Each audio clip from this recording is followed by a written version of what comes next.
مؤاخات و برایەتی و محەبەت لە نێوان ئومەتان نەماوە بۆیە چێژی ئیمان وەرناگرێ. بۆیە ئەفەرمێ وأن يحب المرء لا يحبه إلا لله، کەسێکی خۆشەوێت تەنها لەبەر خاتی خوا خۆشیە.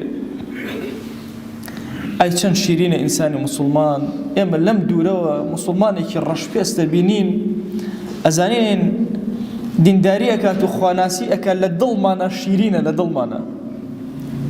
ئەمە طعمی ئیمان بە تۆ ئەدا، ئەمە شیرینی ئیمان بە تۆ ئەدا.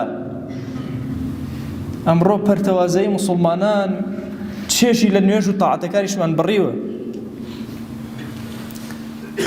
زۆر کات ئینسان قورئانە خوێنێتەوە ئەو لەزەتەی لێ ناکە، شەو نوێژەکە لەزەت ناکە، دەستی بەرزەکاتەوە لە دوعایە، لە سوژدەیان نزیکترین کاتی لە خواوە لەزەت ناکە، شیرینی نابستێ، هەست پێ ناکە، تام ناکە.